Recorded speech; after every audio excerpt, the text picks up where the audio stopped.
O rei do submundo foi derrotado. O locutor anuncia que a sexta e sétima partida foi vencida pelos humanos. Com isso ficam 3 vitórias e 4 derrotas. Finalmente, numa reviravolta inesperada, os deuses deixaram os humanos assumirem a liderança. Então, diz para esperarem, pois estão rumando a arena para a 8ª partida. Mudamos de quadro e agora vemos o lugar onde se encontra Qin Shi Huang e a sua Valkyria. Brunhilda e Gou estão preocupadas e o médico diz que o estado deles é delicado e que tudo depende da força de vontade de Qin Shi Huang. Elas saem e começam a caminhar. A menina fica dizendo quão incrível foi ele ter derrotado Hades. Fala também que faltam só 3 vitórias para vencerem. Ela questiona aonde estão indo nesse caminho e Brunhilda diz que estava pensando em ver Buda. Porém, nesse momento, surge Adamas questionando aonde está Qin Shi Huang. Brunhilda se ajoelha e diz a ele que não se vê há muito tempo e que só ouviu rumores de que Qin Shi Huang ainda está vivo. E ameaça ela dizendo que se ela não responder, ele vai a matar. Ela se nega dizendo que não pode contar isso a ele, aí ele avança para matá-la. Bem na hora que ele ia acertar, a sua mão é cortada fora. Adamas diz para ele não se intrometer, e surge então Beelzebub. Bel diz que se matasse a Valkyria agora, o Ragnarok acabaria. Ele não quer que nada atrapalhe a sua diversão, então Bel questiona se Adamas vai mesmo menosprezar a dignidade que Hades mostrou, e Adamas se enfurece, mas logo se lembra de momentos de Hades lutando e xinga Bel de maldito, e depois cai fora. Ele jura que quando Ragnarok acabar, ele matará ela e também o humano. Brunhilda agradece Bel, porém ele avisa ela para ter cuidado, pois não é apenas Adamas, ele também, já que destruir a humanidade é um impulso que os deuses não podem controlar. Buda está deitado embaixo de uma árvore enorme em um lugar rural, comendo castanhas, só que aí ele sente uma dor, se senta rapidamente e reclama que ainda não está bem. Nesse momento vemos Sakata Kintoki chegando e diz para Buda não deixar o hospital sem permissão, e que a equipe médica estava procurando por ele. Buda diz estar entediado do quarto e diz que ali ele se recupera mais rápido. Sakata suspira e diz que ele não tem jeito, então dá um presente para Buda, um baú cheio de doces. Buda fica muito feliz e começa a comer enquanto diz que os doces de Qinshan são os melhores. Ele então diz que quer pedir um favor a ele. Sakata aceita de imediato e Buda comenta que ainda nem disse o que ele queria. Sakata então diz que se for Buda pedindo, então ele não negará. Buda então fica feliz com isso. Então ele pede para Sakata encontrar uma pessoa. Sakata questiona quem é e Buda diz, um homem que vai sacudir o Ragnarok, o herói matador de dragões, Sigurd. Logo isso, Brunhilda grita de raiva e bate os pés, esbravejando. Não acredito que ele escapou da enfermaria desse jeito. O que ele pensa que está fazendo? Esse homem é egocêntrico, se referindo a Buda. A Gou então se questiona onde ele estaria e diz estar preocupado com os ferimentos dele. Brunhilda a olha e diz, com um tom de ameaça, que não se preocuparia com isso mais. A menina decide então mudar de assunto e começa a dizer como aquilo que ocorreu anteriormente, o encontro no caso com Bel e Adamas, foi incrível. Afinal, ele é sempre tão calmo. Demonstrar suas emoções assim é surpreendente da parte de Bel. A Valkyria lhe responde dizendo que era mais do que isso. Nenhum dos deuses aceita que Hades, o deus do submundo, foi derrotado. A menina então fala do soslaio que nenhum dos deuses esperava isso. Até elas achavam que ele venceria. Nesse momento, Brunhilda para de caminhar e então a menina esbarra nela. Elas estavam em frente a uma grande porta, que mais se parece com portas de cofre. Ali é onde se encontrava o próximo lutador do Ragnarok. Em cima da porta surgem câmeras. Ela escaneia os olhos de Brunhilda e então a porta é destrancada. A menina se questiona de quem é essa sala e a excêntrica da Brunhilda alegremente diz, enquanto anda e pula alegremente o seguinte: Abracadabra, em toda a história da humanidade, ele é o único mago que já existiu. Terminamos então o extenso corredor e elas finalmente chegam em uma grande sala. A menina se assusta com os vários corpos no chão, mas a Valkyria acaba dizendo que eles só estão dormindo pelo cansaço. Vemos então a sala em uma visão mais ampla. Suas paredes são quadros enormes, cheios de cálculos e em uma área há alguém escrevendo neles. Belíssimas, as perfeitas leis da física são as coisas mais lindas do mundo. Como sempre, não é, Tesla-sama? Explaneia Brunhilda.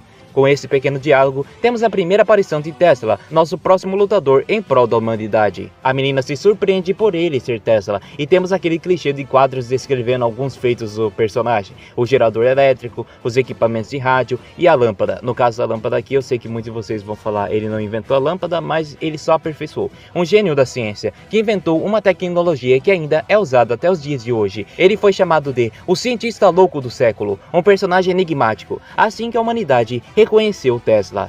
Suas invenções e pesquisas são como magia. Ao ouvir a palavra magia, Tesla disse não em 4 línguas diferentes. Não, noi, nem, nai. E diz odiar essa palavra e afirma não usar magia, e sim ciência. Brunhilda lhe questiona se a pesquisa do protótipo já estava completa. Tesla diz que a tese está pronta, graças a isso aqui, apontando então para sua própria cabeça. Ele afirma que a única coisa que falta para terminar o protótipo é o material. Brunhilda então diz ter uma ideia para isso e chama sua irmã Gondu, a 9ª irmã das 3 irmãs Valquírias. Tesla então anda rapidamente até ela e analisa de ponta a pé.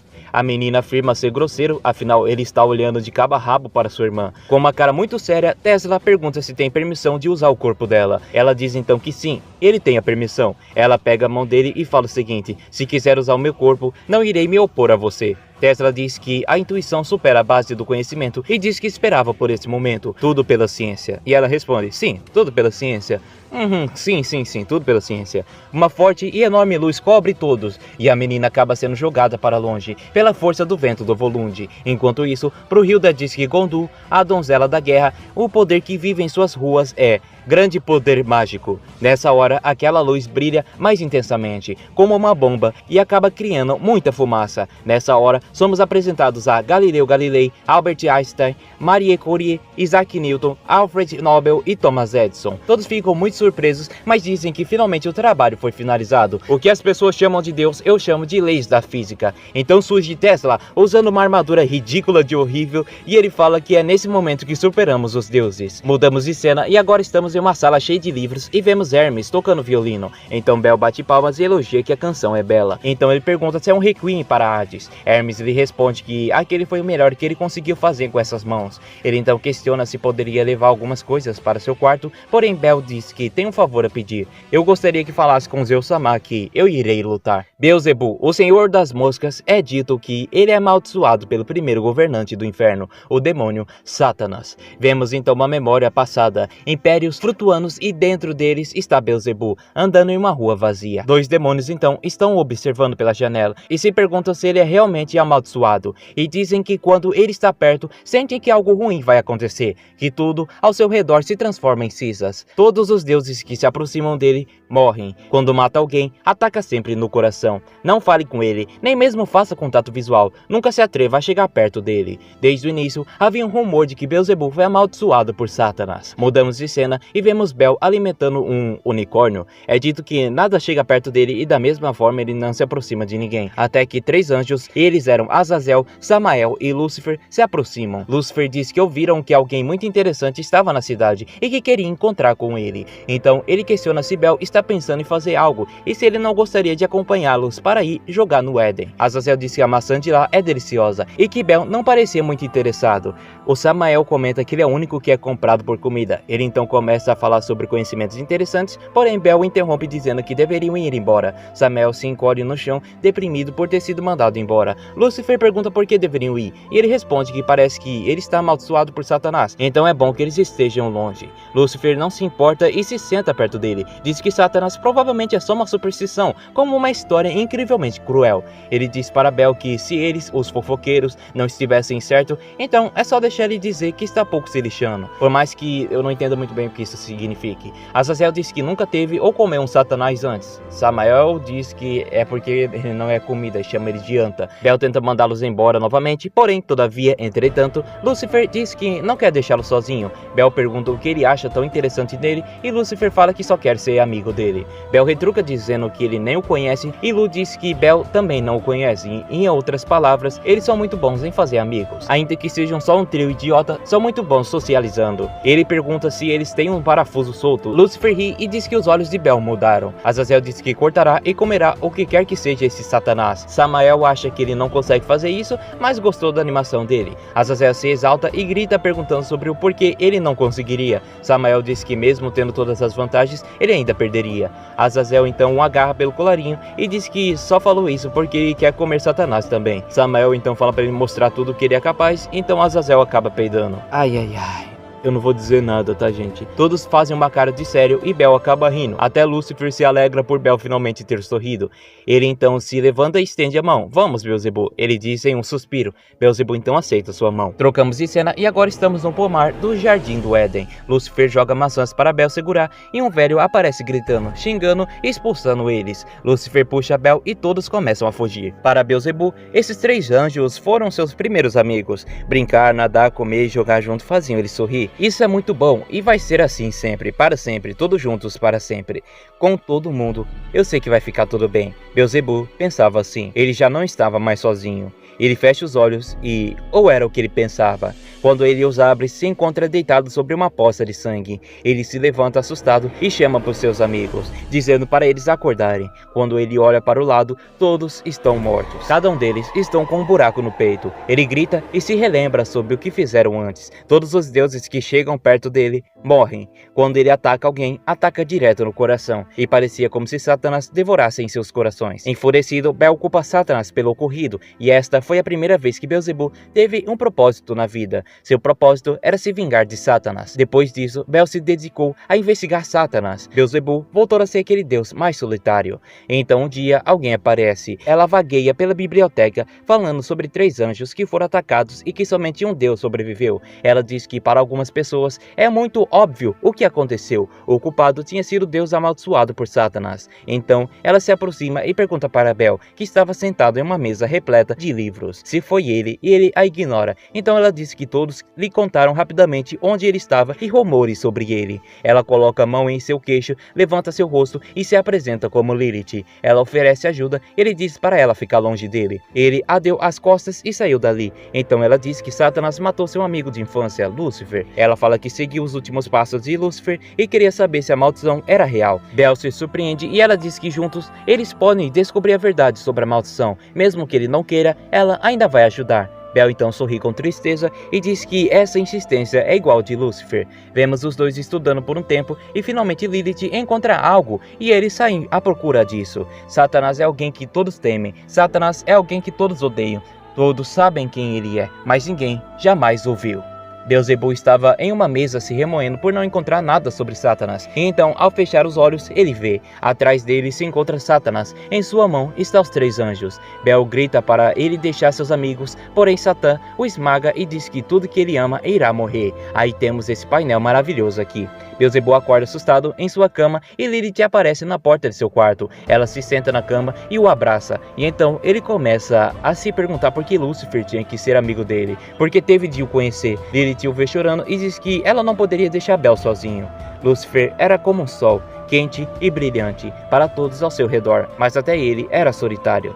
Por isso, quando via alguém sozinho, não poderia deixá-lo. Lúcifer jamais deixaria ele em paz. Bel diz que vingará eles e ela diz que nós nos vingaremos. Beelzebub já não estava mais sozinho. Ele diz que sempre a protegerá. Diz obrigado, mas ele fecha os olhos e quando os abre novamente, depois de um longo caminho procurando Satanás, ele vê sangue. Beelzebub agora havia achado e Lilith está empalada por sua mão, que atravessa diretamente seu coração. Ela ri bem fraco e diz que ele finalmente está de volta. No momento em que seu amor atinge o ápice, seus olhos então se arregalam, Beelzebub destruirá.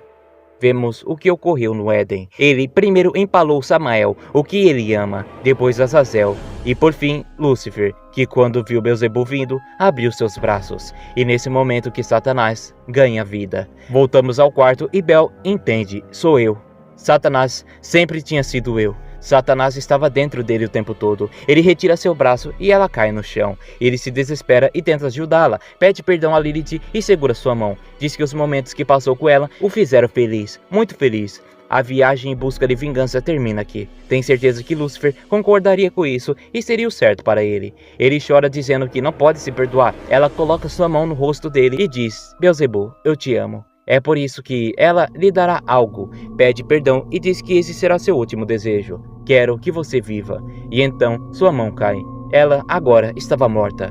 Bel segura ela, chora e grita. O espírito vingativo que o acompanhou foi o mesmo que fez ele perder o rumo. Beelzebub está quebrado. Voltamos aos tempos atuais e vemos Bel sentado em uma cadeira. Ele murmura para que o matem logo e de uma forma mais brutal. Eu só quero morrer. Então A luta se inicia. O narrador anuncia que a reforma está completa. A 8ª rodada da Batalha dos Deuses contra a Humanidade, com 3 vitórias dos deuses e 4 para a humanidade. Ele novamente afirma que os deuses permitiram que os humanos assumissem a liderança, mas para livrar dessa humilhação, veio o Deus do Inferno. Os demônios e etc. veem as moscas e eles logo ficam assustados e ficam surpresos. Ele veio para acabar com toda a esperança da humanidade. Um Deus amaldiçoado, forjado nas sombras mais escuras. Um Deus da escuridão. Ele traz a morte, ou talvez a fertilidade, uma entidade misteriosa dos 7 pecados capitais. Ele é o sacerdote da gula, governante dos espíritos malignos, o ser o qual até os deuses abominam e temem. A raça humana treme toda vez que escutam o seu apelido. Ele é o ser mais forte do submundo, o Senhor das Moscas. Todos do lado da humanidade estavam horrorizados, chamando-o de diabo. Aí mostra Bel fazendo aquela pose segurando a bengala dele, e o Deus amaldiçoado por Satanás se revela, Beelzebub. Vemos então os demônios morrendo de medo e dizendo que finalmente apareceu e começaram a falar mal dele, coisas do tipo: nem se fosse o fim do mundo eu confiaria em alguém assim. Agul e Brunhilda comentam sobre o quão ruim foram os comentários. Ela pergunta para Brunhilda se ele é tão odiado assim, e a Valkyria responde que Beelzebub é um deus que... A frase dela é cortada pelo seguinte comentário do locutor: que veio do canto mais escuro do inferno, e o representante dos humanos que desafiará o Senhor das Moscas, Beelzebub, é ele! Nos é mostrado então um dos humanos, e de lá surge uma ponte. De repente algo começa a esmurrar a porta pelo lado de dentro. Quando ela finalmente sai, raios de eletricidade saem por todo lado. Todos se perguntam por que ninguém saiu de lá, mas então os raios começam a aumentar. Aí o locutor afirma que, assim como os outros humanos, esse quer fazer uma entrada triunfante. Ele aceita o desafio, e então ele diz a seguinte frase: nascido em uma noite de tempestade, ele é o filho da luz, literalmente o homem que iluminou o mundo, com um cérebro brilhante que vai além dos limites humanos. Nesse momento, vemos pés pegando impulso. É graças a ele que a ciência se chama a nova magia. Toda a criação vem da sua imaginação. A plataforma onde ele estava tomando impulso o joga para frente e finalmente ele saiu pelo portão voando. Ele a materializa como uma simples visão, flutuando no ar como um grande sol que cobre os céus. O homem que tentou trazer a humanidade para mais perto dos deuses. Com admiração e respeito, as pessoas o chamavam de o único mago da história da humanidade, Nikola Tesla! Ele pousa no chão, fazendo uma pose com braços abertos. Todos da plateia da humanidade se surpreendem e questionam se aquilo é um robô ou um super traje. Todos ficam animados e torcem por ele. Será que o broto da esperança da humanidade será consumido pelas sombras esmagadoras do governante da escuridão? Ou o filho da luz continuará a brilhar através das sombras expressas? Que a 8ª rodada do Ragnarok comece. Durante todo esse falatório, os dois se encaravam, e quando iniciou, Tesla se aproxima lentamente quando ele chega perto e começa a rodear Bel. Ele diz que ele é diferente da literatura, aproxima seu rosto, sorri e diz que será uma grande pesquisa. Com o rosto apático, Bel somente o observa. Agul se pergunta o que ele está fazendo e Brunhilda diz que é uma simples curiosidade dos cientistas. Beelzebub pede desculpas e diz que esta não será uma grande luta, ele apenas destruirá ele. Tesla pergunta se ele quer vencer somente para destruir a humanidade. Bel fica em silêncio, então Tesla diz em 3 línguas diferentes, em inglês, francês e alemão. Ele diz que a destruição é um absurdo, como o abandono de uma criação, e até mesmo a imaturidade humana entende isso. Com a tentativa e erro, eles sempre avançam, com os traços de sabedoria deixados em nossos rastros, uma forte convicção para visualizar o futuro. É com essa determinação que eles avançam, e é isso que os deuses não podem impedir dos humanos. Bel aparenta estar meio irritado e diz que nada disso importa, ele irá acabar com isso de uma vez. Beelzebub então bate a sua bengala no piso e o chão se racha e um grande pilar desgruda e voa em direção a Tesla, que desvia rapidamente. O narrador se surpreende e narra o que acabou de acontecer. Beelzebub lançou um poderoso ataque sem precisar mover um músculo sequer. Então Tesla diz o seguinte: magia? No, nai! Isso não foi magia, isso foi ciência. Começa então com Gol questionando o que acabou de acontecer e se isso foi ciência. A plateia também está perdidona no que ocorreu e do nada surge Galileu Galilei. Ele diz que toda ação tem reação e que o pilar e o chão não se partiram por nada, algo causou aquilo. Thomas Edison interrompe e diz que aquelas foram as vibrações. No camarote, Ares aparentemente ouviu o que Thomas falou na arquibancada a milhares de quilômetros e se questiona se a arma de Bel é realmente as vibrações e como diabos aquilo funcionaria. Hermes pega uma taça de vinho, meio que dá um grito de ópera quebrando-a e diz que às vezes quebra pequenos objetos e outra sacode a terra como um terremoto. Voltamos para o campo de batalha e Bell avança para cima de Tesla e consegue desviar para trás, mas ainda assim recebeu um corte na sua armadura. Hermes diz que criar vibrações que causam uma tremenda destruição é a habilidade de Beelzebub, o voo do diabo. Ares, então medroso como sempre, questiona o quão forte é isso. Hermes diz que com um simples toque ou movimento poderia partir o corpo dele em vários pedaços. Adamas fala com Odin sobre Bell estar muitíssimo irritado e ainda é surpreendente isso. A morte de Hades afetou ele, afinal ele havia sido um suporte na vida solitária de Bell. Finalmente voltamos à luta. Tesla está pensativo e murmurando sobre ter entendido que Bell usa um corte ultrassônico. Diz não ter certeza que frequências são usadas, mas que sabe que se for cortado diretamente será a partir de 2. Isso não está incorreto. Bell tem uma força suficiente para cortar até mesmo armas divinas. Gol pergunta a Brunhilda se Tesla realmente pode vencer. Ela diz que sim, e explica que ele tem o cérebro mais brilhante da humanidade, que imaginou um traje muito bem fundido com a Valkyria, e também outras explicações, e ela disse que talvez Beelzebub não conseguiria vencê-lo. Finalmente Tesla ataca, partindo com tudo na direção de Bell, não antes de dizer, é a vez da ciência humana. Tesla ataca várias vezes seguidas com bastante força e Bell só desvia. Os cientistas da plateia se vangloriam por aquilo ter sido uma invenção deles e explicam como funciona a arma. Edson explica que a força vital da Valkyria dá poder ao traje, que consegue converter a energia em voltagem ultra alta, que se acumula em seu punho. Por isso, decidiram chamar esse ataque de punho pulso de plasma, ou PPP, abreviado. Einstein diz que isso é típico de Edison, apesar de ter certeza que a ideia foi de Tesla. Marie Curie diz que soa muito absurdo. Galileu Galilei segura o riso enquanto pergunta por que deixaram ele colocar os nomes tão bobos assim. Bem, enquanto ocorria esses diálogos, Tesla dominou a arena, mas disse que não conseguia acertar um golpe, tornando essa armadura ser somente um brinquedo que solta raiozinhos. Então ele ataca novamente e Bell desvia facilmente e se surpreende pelo golpe e está liberando energia. Novamente ele ataca e diz que esqueceu de avisar que a nossa ciência é igual às dos deuses. Ele então estica sua mão puxando para trás, como se estivesse puxando energia. Avança na direção de Bell rapidamente e o acerta em seu rosto. Ocorre uma grande explosão na arena e todos estão em choque. Entretanto, ao pular para fora da fumaça, Tesla se demonstra confuso ao olhar para sua arma e em seu pulso, vemos então que Bell foi acertado pelo golpe e que se defendeu usando a sua bengala. Essa é a defesa que se chama Sorate, Porta dos Infernos. Tesla se demonstra muito animado por Bell ter usado um escudo de vibrações para se defender. Bell questiona se isso é tudo que Tesla tem e se sim, era melhor acabar logo com isso. Então ele usa um ataque chamado Sorate, Anjo Caído, e ele pulou em direção a Tesla enquanto ele junta suas mãos, acumulando um enorme poder em seus punhos e revida seu ataque chamado Punho Pulso de Plasma Gêmeo. Ambos se chocam, porém a força das vibrações aumentam e atingem Tesla, destruindo parte da arena. Ele se encontra ajoelhado, ferido e com parte da sua armadura quebrada. Bell o olha por cima e diz que, assim como eu pensei, você também não consegue me matar. Beelzebub, um deus com duas faces. Como um deus da fertilidade, às vezes trazia chuva e outras vezes trazia a morte para a terra como um demônio da ruína. Após isso, vemos a arena e o locutor narrar sobre a defesa e ataque de Bell não haver falhas. Seu ataque superou Tesla. Gol demonstra preocupações com a extensão da força dele e de seu cajado. Brunhilda então lhe diz que o cajado somente amplia sua força de vibrações. Se ele usar a mão esquerda, se transformará em um escudo capaz até mesmo de repelir o raio de Olimpo,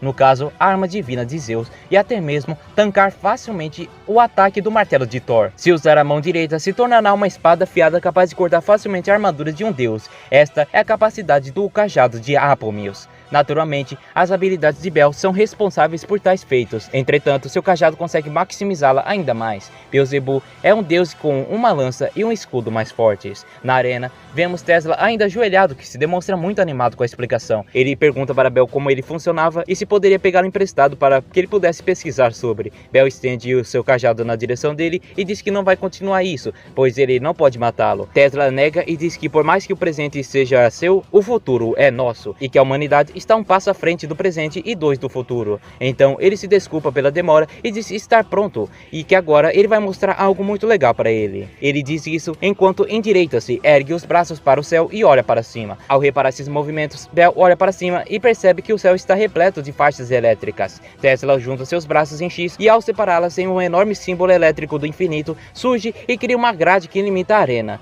Ele diz que mostrará o valor da evolução da humanidade. Com isso, Nicholas lhe apresenta a prisão dos deuses, que por curiosidade se chama Zona Gemátria, prisão dos deuses. A plateia do lado humano está animada e surpresa, Brunhilda também está surpreendida com essa gaiola feita de eletricidade. Tesla então usa seus propulsores que estavam em seu calçado, que parece um pé de cavalo, e flutua na arena. Os cientistas ficam extremamente emocionados com aquilo e o quão bela é a ciência de Nikola Tesla. Na gaiola, Bell se demonstra descrente. No entanto, logo Tesla sorri e diz o seguinte: desse mundo de 9,63 metros quadrados, o único Deus sou eu.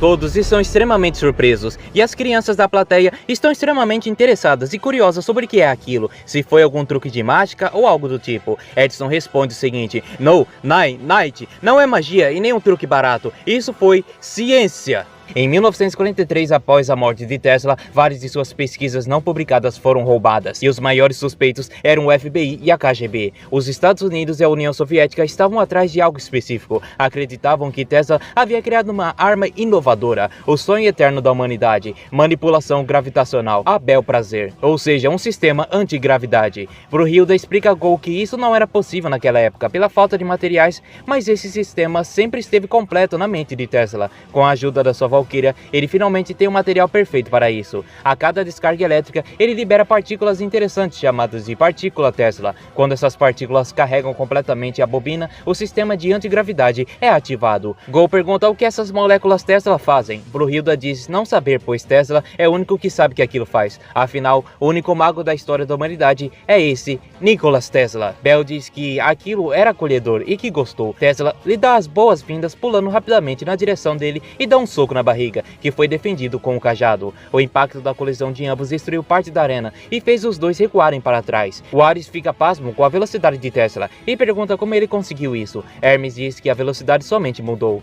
Ares não entende ainda, então Hermes faz a seguinte comparação: pensa assim, o que significa correr? É avançar à base de empurrar o chão, e para chegar à sua velocidade máxima demora um pouco, já que você precisa da aceleração, mas devido à antigravidade, Tesla com somente o impulso pode chegar na velocidade máxima. Na plateia, os cientistas dizem que o movimento de Tesla foi muito estranho. Assim, Tesla utiliza um movimento denominado de distância zero, velocidade máxima. Na arena, Tesla avança e ataca Bell freneticamente, girando repetidamente ao seu redor. Porém, mais uma vez, Bell foi capaz de bloquear seus ataques. No entanto, não sem antes ser acertado por parte do impacto. Nicholas avança novamente e, usando a mão direita, Bell tenta cortar ele. Ele desviou. No entanto, logo após isso, Bell pega seu cajado e avança na direção dele. Com o golpe Soratival, anjo caído da gula, mas Tesla consegue dar um pulo para trás extremamente rápido e desvia do ataque. Isso surpreende a todos e principalmente a Beelzebub, com uma postura aerodinâmica e fazendo Jojo poses. Nicholas escapou do ataque e avança com movimentos giratórios do corpo novamente em direção a Bell, que recebe o golpe pulso punho de plasma surpreso. Mesmo tendo defendido com seu cajado, Beelzebub recebeu grande parte do golpe e é jogado para trás com enorme força. Enquanto voava pelos ares, Bell se recupera e consegue pousar no chão. Por nenhum dos deuses conseguir prever as maravilhas de suas criatividades, e fazendo várias poses de Jojo. Ele diz que essa técnica é chamada de Tesla Steps. Tesla faz vários movimentos ao redor da arena e se aproxima de Bell. Ele ataca e Bell desvia, porém Nicholas já estava pronto para outro soco. O impacto do punho de Tesla provocou uma enorme explosão. No entanto, Bell conseguiu bloquear o ataque e a partir de agora ele está pronto para bloquear qualquer outro movimento de Tesla Steps. Adamantino diz que não se surpreende, pois todos sabem que as habilidades de Bell estão em outro nível. Ele diz também que aparentemente ele já sabe quem irá vencer, mas Zeus diz que não tem certeza sobre isso, pois tem algo estranho. Na arena, Bell diz estar cansado das técnicas patéticas de Tesla, que o seu punho não pode tocá-lo. Ele responde a Bell com No, Night, Nine. Isso é um absurdo. As maravilhas de ontem é a monotonia de hoje. A ciência não tem limites. Não importa o que aconteça, ela vai continuar prosperando. Bell fica em posição de ataque e após dizer QED, Tesla estica os braços, juntando várias faixas em suas mãos e diz para que os deuses contemplem o poder da raça humana. Ele junta os braços em forma de X, uma enorme luz então surge de repente e a sombra de Tesla surge atrás de Bell, pronto para socá-lo. Bell se vira para tentar bloquear o ataque e Tesla avança para golpeá-lo. Vemos então uma visão da arena de longe e uma enorme pilar de luz saindo de lá. Iniciamos o capítulo com o túmulo de Tesla. Ele morreu no dia 7 de janeiro de 1943 e em 28 de outubro desse mesmo ano, 9 meses após a sua morte, foi realizado um experimento secreto relacionado à última pesquisa. Essa experiência foi denominada de Projeto Filadélfia. Foram instaladas dezenas de bobinas de Tesla no contratorpedeiro Eldridge. Esse era um teste para tentar tornar o navio invisível para os radares, mas no momento em que foi ligado, algo ocorreu. uma quantidade além da expectativa de campos magnéticos ultra resistentes foram gerados. O Destroyer simplesmente sumiu diante dos olhos que observavam o teste. Em seguida, na costa de Norfolk, ele surgiu a 30 km de distância da onde estava. Vemos então o tenente contando que aquilo não pode ser chamado de experimentos de furtividade de radares. Se ele não houvesse visto com os próprios olhos, ele não acreditaria, mas aquilo foi o mais puro e simples teletransporte.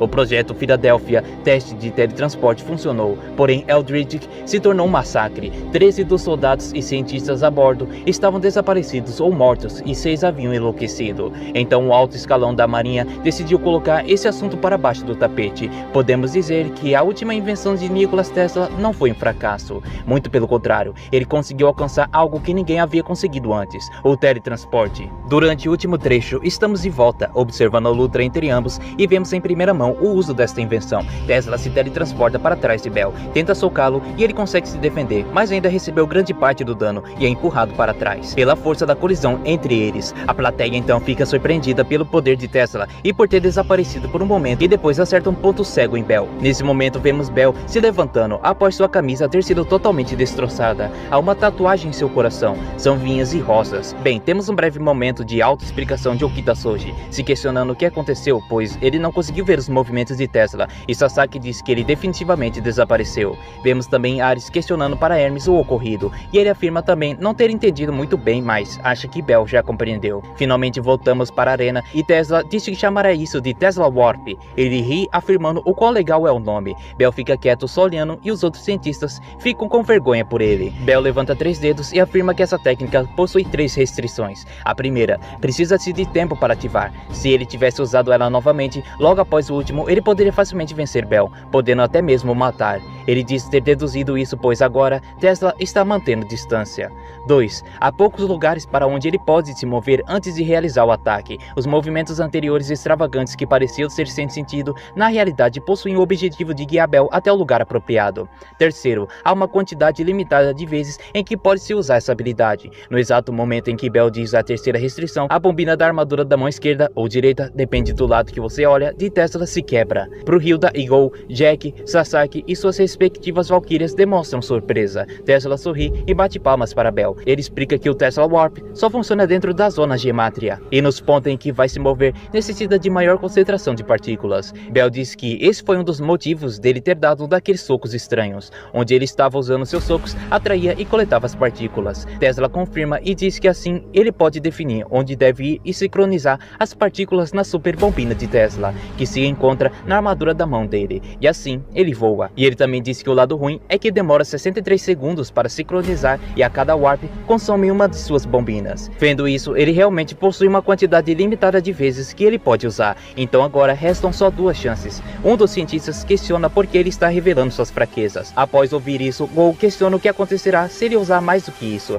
Pro Hilda não tem certeza. O material usado para fazer a armadura é a Godu. Está quebrada. Se ele for completamente destruído, ambos irão desaparecer, pois Tesla compartilha sua alma com ela. Bell questiona também o porquê de Tesla estar revelando as suas fraquezas e se pode lidar com as consequências disso. Ele diz que isso é apenas pela ciência. Restringir informações é prejudicial para qualquer coisa. Compartilhando novos conhecimentos, é assim que a ciência e a humanidade prosseguiu. Bell se levanta e ri, falando que ele fala demais. Assim é o ser humano.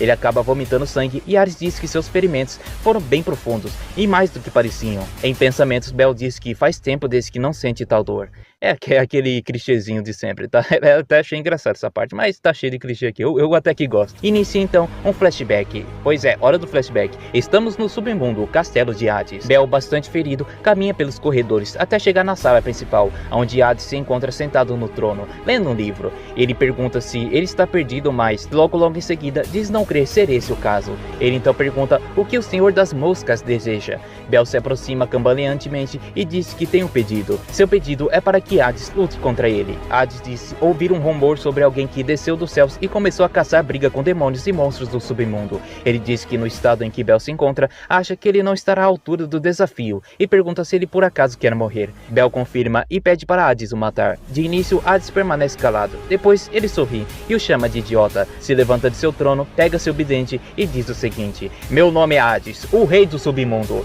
e eu aceito seu desafio, Senhor das Moscas. Bell está ajoelhado confuso. Ele joga seu braço para trás e impulsiona ela em direção ao seu coração, porém sua mão para antes de chegar em seu peito. Seu braço então fica coberto de veias, e Bell diz que não consegue se matar, mesmo que ele tente, não importa o que ele faça. Ele diz que é por isso que ele quer que esse sofrimento acabe.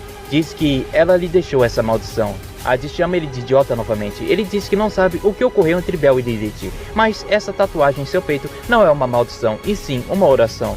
Bell fica confuso. Hades explica que essa pessoa não queria que ele vivesse no passado, então ele tem que se perguntar como deve viver. Ele tem que pensar novamente sobre o que deixou para trás. Bell se lembra de Lilith lhe dizendo que amava, então ele deve viver por eles dois. Hades se vira e vai em direção à saída, dizendo que se ele ainda querer morrer pelas mãos dele, deve voltar em perfeitas condições. Com um sorriso no rosto, ele fala que estará esperando. Sozinho, Bell se questiona se isso é verdade. Logo vemos ele totalmente recuperado na sala do trono, de pé diante a Hades, que ele joga uma pequena caveira que também é uma bengala. Hades diz que com esse cajado as habilidades de Bell vai possuir uma força maior. A Apophis será seu braço direito. O flashback acaba aí e voltamos para a arena, onde Bell pensa que tudo é culpa de Hades, por causa da sua irritante personalidade. Ele está cada vez se tornando cada vez mais irritado. Nesse momento Tesla parte para cima dele, mas Bell consegue se defender. Ele segura a pequena caveira com as duas mãos em frente de seu peitoral, concentrando algum tipo de poder ali. Adamantino se exalta se questionando o que ele está fazendo, e Zeus se assusta pois reconhece a técnica e diz que ela é um tabu do submundo.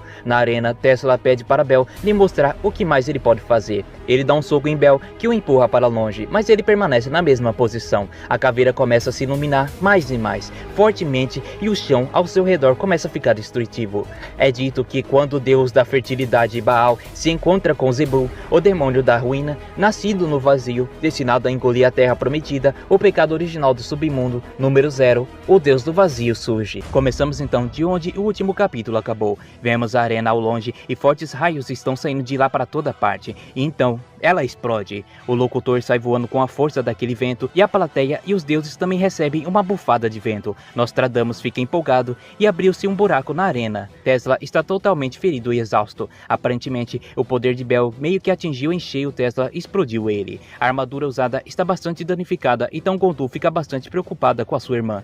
Brunilda permanece apenas calada.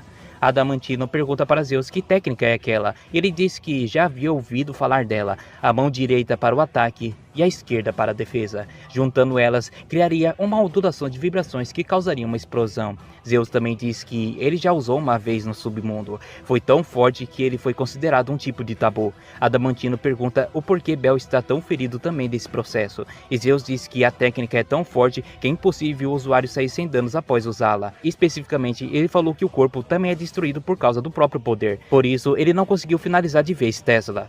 Eu devo dizer para vocês aqui, na minha opinião, que eu acho isso um tipo de Deus Ex Machina e talvez um pouco de preguiça do roteiro, tá?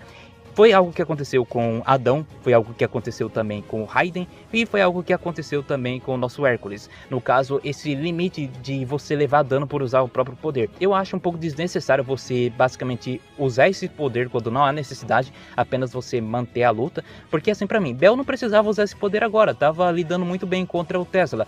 Ele simplesmente decidiu dar esse tipo de ataque sabendo muito bem que Tesla tinha vibrações. O que, vamos falar a verdade, Bell sabia muito bem que ele poderia dar esse tipo de ataque e defesa. Então, sinceramente, se Bell continuasse apenas atacando, talvez Tesla ficaria encurralado e acabaria não tendo mais armas para usar contra ele. Mas, como precisa de um motivo para dar uma balanceada na luta, o autor faz isso. E se vocês parar para pensar, se o Bell não tivesse nenhum tipo de dano ao usar suas próprias habilidades, então basicamente Tesla nunca teria chance de vencer ele. Assim como, por exemplo, também Jack, o Estripador, não venceria o Hércules, já que o Hércules ele não poderia usar toda hora o seu poder. Mas se ele pudesse usar, Jack não teria chance nenhuma, simplesmente é isso. Mas eu deixo para vocês pensarem sobre isso. Por agora, vamos falar sobre outra coisa. Na arena, Bell diz estar surpreso por Tesla ainda estar vivo. Uma das suas bobinas cai e os cientistas da plateia ficam aterrorizados por conta disso. Um deles explica que Tesla não tinha outra escolha. Com tal ato, conseguiu enviar um pouco das suas vibrações, pelo menos em parte do uso da bobina foi isso. Basicamente, ele diz que o Tesla conseguiu desviar parte das vibrações, mas que ainda assim foi atingido por ela. Quando ele ia continuar falando, a cena corta e voltamos para a arena. Bell admite que Tesla é incrível, mas fala que agora é o fim dele. Ele levanta o crânio daquele cajado, mas Tesla começa a se levantar. Diz não em 3 línguas diferentes. No, noi, nai, não. E fala para a humanidade que não existe um fim e nunca terá. Para a mesma. A cena acaba e vemos agora o passado de Tesla, em um pequeno lugar chamado Smijan. estado no antigo Império Áustrico, atualmente é a Croácia. Vemos que em uma casa, um garoto rapidamente sai pela porta e a mãe tenta perguntar para onde ele vai, mas ele já estava longe. A filha que estava do seu lado a ajudando na cozinha diz para ela não se preocupar, porque ele vai para a base secreta, como toda vez ele faz. Eu não sei vocês, mas eu estaria preocupado. Em uma dessa casa um pouco mais isolada, Nikola Tesla, de 5 anos, bate à porta. Sim, ele tem 5 anos aqui. Detrás dela, alguém pergunta quais números Deus ama e Tesla responde 3, 6 e 9. A pessoa fala que a senha está correta e abre a porta. Danny Tesla, de 12 anos, dá as boas-vindas a Nicholas ao Instituto de Pesquisa Científica, a Zona Gemátria. Ao entrar, Nicholas pergunta o que ele está fazendo e ele lhe diz que é o moinho de vento que o avô do vilarejo pediu. Temos aqui uma pequena narrativa dizendo que Danny é 7 anos mais velho que Nicholas e o homem mais inteligente da vila, então todos contam com ele quando o jovem inventor. Nicholas pergunta se eles são comuns e Danny diz que não, esse é um design novo, mas com mais eficiência. Danny se senta no banco da mesa onde estão os projetos e desanima, preocupado se vai funcionar. E Nicholas pergunta por que ele aceita esses trabalhos se nunca sabe se consegue. Danny diz que é óbvio o motivo, porque todos vão ficar felizes assim. Diz que quando alguém fica feliz ou ver as coisas que ele fez, ele também se alegra com isso. Nicholas responde dizendo que isso é bem a cara do irmão dele mesmo. Danny diz que não está muito confiante nesse trabalho e se entristece por pensar que não vai conseguir e talvez o avô dele ficaria decepcionado. Nicholas diz que não há problema algum em falhar. As falhas são os que nos fazem melhorar. Ele aprendeu isso com o ensopado que a mãe dele fazia. Antes era ruim, após várias tentativas, se tornou um prato favorito de todos. É o fracasso que faz a humanidade evoluir. Bem pique Jesus nessa hora. Danny se anima novamente e pergunta quantos anos ele tem mesmo. Nicholas responde que 5. Danny diz que um dia ele será alguém muito importante. Ele também diz que, como estão na Zona Gemátria, nome que ele deu para o seu escritório de pesquisa, ele irá torná-lo um pesquisador espacial. Mas Nicholas diz que não quer porque o nome é tosco. Então ele sugere o novo Hyper Goldhouse. Danny parece não ter achado esse nome bem ruim, mas como seu irmão estava feliz com isso, ele disse que vai pensar sobre isso. A narrativa então conta que Nicholas tinha o seu irmão tímido, mais gentil e que amava suas criações. Mas um dia de tempestade, enquanto o moinho de vento estava sendo construído, seus pais não estavam em casa e Danny decidiu ir ver o moinho que estava bem. Por estar preocupado com o irmão e estar demorando para voltar, Nicholas foi atrás dele e através da tempestade, ao chegar no moinho do vento, ele viu que parte dele estava destruído e com fumaça saindo. E no chão, o seu irmão e seu cavalo estavam caídos e com a fumaça saindo de seus corpos. Danny estava morto. Ainda com o moinho inacabado, seu irmão foi convocado por Deus muito cedo. Ajoelhado em frente ao túmulo, o avô Al chora e lamenta por perdão, pois se não houvesse pedido o moinho, Danny estaria vivo. Nicholas se aproxima e diz para ele não chorar. Diz que está tudo bem, pois o irmão dele ainda está vivo. Na ciência, ele tem certeza de que Danny está vivo. Al lhe agradece e o abraça. Todos que estavam ali pensam que Nicholas havia somente mostrado compaixão, mas o que ele realmente quis dizer é que não havia acabado ainda. Pouco tempo depois, o moinho de vento foi finalizado, mas não se mexia por causa disso. De pouco em pouco, o garoto genial da vila foi sendo esquecido, mas desde aquele dia, Nicholas se trancava na zona gemátria do seu irmão dia após dia. Então 6 anos se passaram e algumas pessoas estavam reunidas no moinho. Um dos caras disse que eles deveriam demolir, mas Nicholas pediu uma chance e lhe deu novas plantas. Um dos velhos repara que o moinho começou a girar e Nicholas diz que não era o design, ele só modificou as plantas originais, mas demorou 6 anos para isso. Tesla, de 11 anos, havia continuado o trabalho do seu irmão e finalmente o finalizou.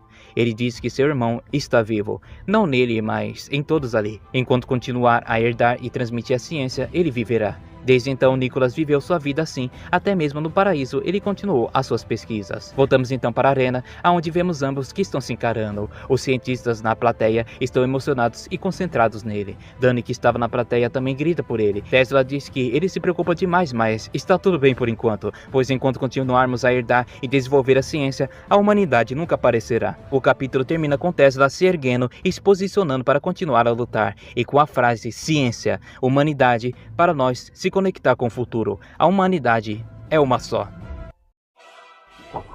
Iniciamos mais um capítulo com várias crianças berrando por Tesla. Então vemos os dois destroçados na arena, se encarando, e Beelzebub e Tesla estão lutando de igual para igual nesse exato momento.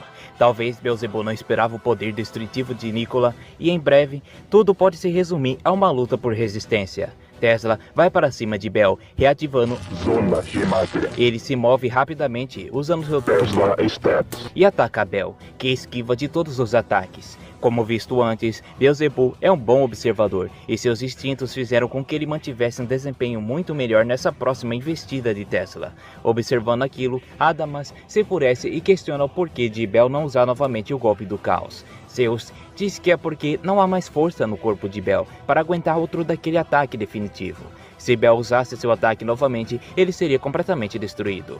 Preocupado, Adamas grita para que ele aguente firme. Ares se encontra torcendo para Bel e preocupado caso o Tesla decida usar o seu teleporte novamente. Hermes fala que não há necessidade para tal, pois aquilo era só para fazer o adversário de bobo. Afinal, após Bel já ter visto antes o ataque de Tesla, ele não cairia mais uma vez nesse truque e conseguiria lidar bem com ele. Ares sorri e diz que aquilo é inútil, então a vitória logo é de Bel, pois ela é absoluta. Hermes afirma não ter certeza sobre isso também. Ares levanta ele e grita, questionando então, quem venceria?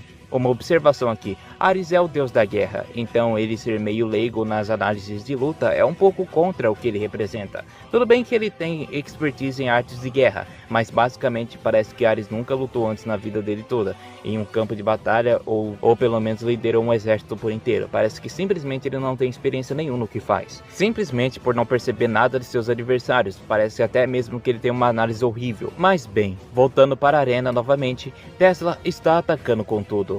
Bel se defende e contra-ataca ele, acertando a sua armadura. Como o chão está bastante destruído, o torna impossível Tesla fazer o Tesla Steps com facilidade. A plateia dos deuses grita que Tesla não vencerá. Na arena, ambos param e Tesla diz para Bel que as vibrações dele estão colocando peso enorme sobre seus ombros, e se ele continuar usando, seu corpo vai se quebrar. Uma análise aqui nessa parte, mesmo em uma luta assim, Tesla demonstra que ele não quer apenas vencer, já que demonstrou preocupação com Deus. E talvez essa seja a primeira vez, pelo menos que eu veja, que o humano mostra empatia à dor de um Deus. Como o Filho da Luz, ele aquece o coração de todos, mesmo que seu inimigo, à frente, seja o vazio. Bel diz que não se importa se o corpo dele está se desfazendo, e ele parte para cima de Tesla, o atacando com a bengala várias vezes repetidamente. Tesla desvia de todas e Bel faz cada vez mais esforço para assim o acertar, levando ele, a marca de Lilith, a tentar impedi-lo de se matar, com seus ataques que o desgasta gradualmente. Ele diz para que ela não o impeça, pois ele não está jogando a vida dele fora, está arriscando para vencer. A marca então percebe que isso é uma verdade e que Bel está verdadeiramente tentando ganhar essa luta e não apenas querendo que o mate. E por isso parece que a marca prefere bufar o corpo de Beelzebub, revelando assim um novo ataque que torna esse o seu segundo ataque mais forte. Novamente, ele ataca Tesla com a bengala, mas dessa vez apoiando as vibrações, fazendo assim o ataque chamado de Surati Tal. Ondas negras crescentes. Tesla não consegue esquivar disso, então simplesmente tenta se defender contra o ataque iminente, que até desfaz as zonas de Mátria. Após a enorme colisão entre ambos, vemos que Bel está ofegante e repleto de machucados, enquanto Tesla se encontra na mesma posição de defesa, também todo desgastado, do mesmo jeito que a sua armadura.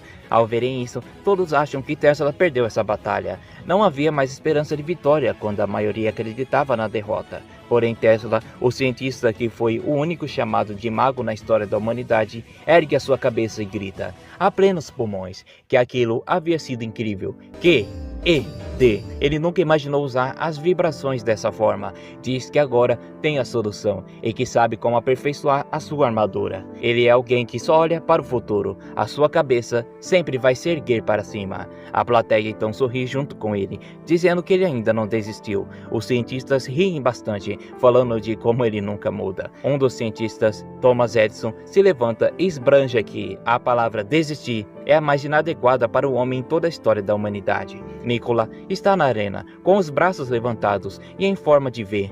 Vemos então seu irmão preocupado com ele e Gol aliviada. Tesla disse que toda vez que a humanidade está em perigo, ela evolui. Quando ele diz isso, começa a sair rajadas da sua bobina, principalmente da sua armadura, demonstrando visualmente que ele também evoluiu. Depois da forte rajada de luz em cobrir Tesla, a arquibancada da humanidade está maravilhada com isso. Nikola se prepara fazendo pose de combate e diz que ele e a humanidade juntos vão conquistar o futuro. As cenas vão mudando e mostra a torcida do irmão de Tesla, da plateia, dos cientistas, de Gol e de Brunhilda. A luz emitida pela última bobina, assim como Nikola Tesla, uma vez iluminou a Terra, mais uma vez ele acende uma luz no coração de toda a humanidade. Por isso, a sua confiança em sua bobina e a sua mais nova descoberta. Todos da plateia aplaudem, pois mesmo nessa situação desesperadora, Nikola ainda desafia os deuses e une a humanidade em uma só. Uma cena mostra Jack e a sua Valkyria assistindo a luta, e a sua Valkyria diz que Tesla é uma pessoa muito otimista e que isso é bom, torcendo para sua irmã Gondu.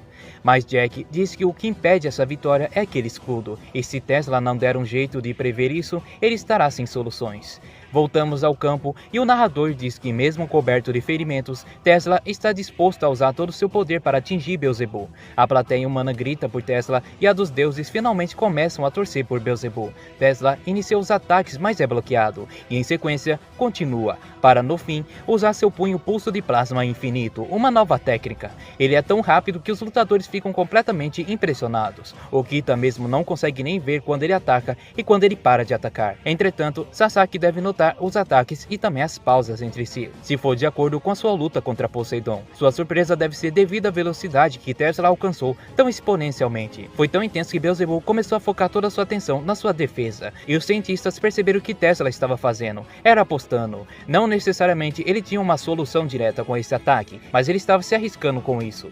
O narrador não sabe o que dizer, simplesmente ele não sabe como os ataques de Tesla podem ser parados. Então Tesla apenas continua atacando de frente, o que faz todos acreditarem que ele planeja quebrá-lo assim. Mas Adamas ri, dizendo que não importa. Em algum momento Tesla vai ficar sem forças para atacar e vai parar com a sua chuva de socos, abrindo assim uma margem para que Beelzebub possa finalmente finalizar Tesla. Entretanto, Zeus coloca uma pulga atrás da orelha metálica de Adamantino. Ele diz que as feridas de Bel se equiparam à de Tesla. Logo, também é provável que a defesa de Bel não dure por muito tempo e se quebre pelo desgaste do corpo dele, o que faz Adamantino mudar sua atitude tranquila para uma atitude preocupada, gritando para que Beelzebub não perder, porque se ele morrer, ele mesmo vai o matar. Típico o que a Rochelle falaria. Olhando nesse ponto de vista, acho interessante Adamantino ser algo semelhante como um tipo de amigo de Bel, não necessariamente algo que se pareça como uma relação mútua. Para mim parece mais unilateral, como apenas preocupações de um amigo distante. Contudo, no campo de batalha, Tesla continua sua investida. A plateia torce por ele e pro Hildegard também torcem. Os deuses também equilibram um pouco a torcida. Loki se excita, Afrodite acha belo o brilho e o irmão de Tesla se preocupa com Nikola, percebendo o cansaço de seu irmão. O narrador se pergunta, será que a lança do cientista mais forte da humanidade vai vencer? Ou será que o escudo do deus maligno mais forte do submundo irá tancar? O impacto da teimosia de ambos solta uma faísca que engloba todo o campo de batalha. Os cientistas observam e percebem que a ciência e Deus estão em um pé de igualdade. Thomas Edison se levanta e pede para Nikola mostrar a eles a força da ciência humana, provar a eles que podem alcançar os deuses. Rasgando seu corpo para alcançar a vitória, o senhor das moscas Beelzebub, e tentando superar os deuses com a ciência, o único mago da humanidade, Nikola Tesla, quem será que o primeiro que irá atingir o seu limite? E esse foi Nikola Tesla. Isso por culpa do dano do deus do vazio, que querendo ou não, fez a maior parte do estrago em Tesla. As vibrações fizeram o corpo de Tesla se destroçar por dentro. As ondas de choque de compensação é refletida pelo escudo de Bel pelas ondulações esféricas das vibrações. Logo, atacar o escudo de Bel diretamente foi um erro. Foi como se o ataque de Nicholas voltasse para o seu próprio corpo a cada soco. O escudo não só defende, mas pelo visto reflete. E os resultados do ataque do deus do vazio intensificou isso. De certa forma, foi como um veneno. E talvez for exatamente esse o plano oculto de Beelzebub, pois além de posicionar a sua defesa, ele também posicionou uma conduta de ataque, dando um literal parry para entrar com um contra-ataque. A chuva de golpes então parou. Todos do lado humano se entristeceram, e Beelzebub levanta sua mão dizendo que isso acaba agora. Mas Tesla, não, ele não fica surpreso com isso. Na verdade, Tesla sorri, pois a hora é agora, colocando sua mão sobre o solo e se rebate para levantar enquanto aproveita a guarda aberta de Bel, aplicando os punhos pulso de plasma jato, que rapidamente Bel se posiciona para a defesa novamente. Mas algo estava diferente. Tesla não estava sorrindo tão forte dessa vez. Na verdade, ele tinha um sorriso de tristeza, enquanto dizia obrigado ao deus do vazio, porque agora a ciência conseguiu evoluir. E assim, seu punho brilha, e no instante desaparece, antes de de tocar o escudo de Bel. Todos os deuses e humanos se espantam. Tesla solta seu sorriso ainda mais aberto e então ali estava. Seu punho foi para trás do escudo de Bel, usando o seu próprio teletransporte. Zeus se espanta, mas Bel por outro lado se posiciona enquanto Tesla também ataca de frente. O punho direito vindo por trás e o punho esquerdo se aproximando. Em outras palavras, punho pulso de plasma cruzado. Um ataque de pinça inevitável. Bem, não para o deus do vazio. Tesla foi muito ingênuo nesse último golpe. Beelzebub é alguém muito mais experiente do que Tesla em uma luta. Logo, ele trocou sua defesa para o ataque atrás das costas e deslizou sobre o ataque de frente de Tesla para empalar ele com a sua palma. Os humanos ficaram surpreendidos e o silêncio toma conta do campo de batalha, mas Tesla rompe o silêncio, dizendo que então Bel percebeu e pensou que fora uma bela estratégia, mas Bel se demonstrou muito melhor do que ele. E Tesla afirma, foi ingenuidade da parte dele, mas Bel disse que não, era impossível para Tesla vencer. Bem, em uma mera batalha de força. Mesmo assim, Tesla se sente honrado. Bel retira seu golpe e anda em direção à saída, enquanto o resultado fora jogado. Mas Tesla se ergue ainda de pé e olha para a humanidade, dizendo a todos para erguerem a sua cabeça, pois com essa batalha os humanos tiveram mais uma evolução, e enquanto não desistirem, a humanidade e a ciência nunca terá seu fim. Tesla começa a cair, mas a irmã Gondul o segura. O irmão e a plateia humana se emociona, mas ele reafirma, levantem suas cabeças, a humanidade não será parada, e no fim ele pede para a humanidade continuar a seguir em frente. Sasaki e os outros ficam em silêncio, assim como Jack, mas a sua valquíria chora por sua irmã, Gondul. E o narrador diz que o vencedor da 8ª rodada fora Beelzebub, o senhor das moscas. Olhando para o cajado que ganhou de Hades, ele diz que o mesmo está perturbando ele novamente. E assim, a luta termina.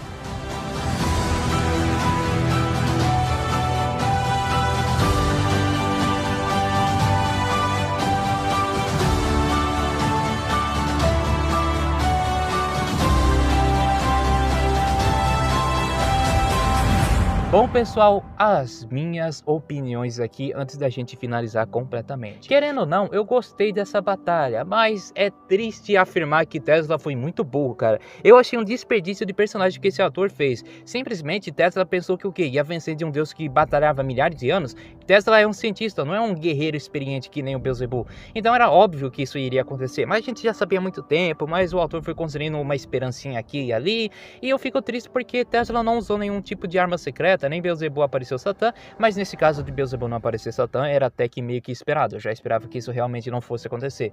De qualquer forma, eu fico triste pela derrota de Tesla, mas eu não quero me aprofundar muito nessas coisas para não perder o tempo de vocês. Mas é isso, gente, infelizmente Beelzebub venceu essa. Eu sei que muitos de vocês também devem ter ficado felizes, porque eu sei que muita gente é team Beelzebub. E, bem, era mais do que esperado. Esse autor realmente não tinha muito o que nos dar. Ele deu um resultado bem esperado e a gente sabe que agora, na próxima luta que vai ter, provavelmente os humanos vão vencer ou simplesmente os deuses. E vai repetir essa mesma fórmula para poder chegar a faltar 1 a 1 para vencer e a gente ter aquela luta final, que vai ser épica. Com toda certeza eu acho que a vitória vai ser humana, mas tudo bem. Se por um acaso o Kita for lutar e ele vencer, na moral, eu vou abaixar minha nota para Shumatsu no Valkyrie para burro. Ai, mas eu peço pra vocês não desistirem do mangá por causa dessa derrota, tá, gurizada? É normal, as coisas não saem como a gente quer por vezes e nem por isso a gente tem que desistir das coisas. De qualquer forma, obrigado pela atenção de vocês. Deixem nos comentários o que vocês acharam dessa batalha. Eu fiquei completamente triste, mas o que eu posso dizer, o que eu posso fazer, né? Enfim, obrigado por tudo, falou e fui!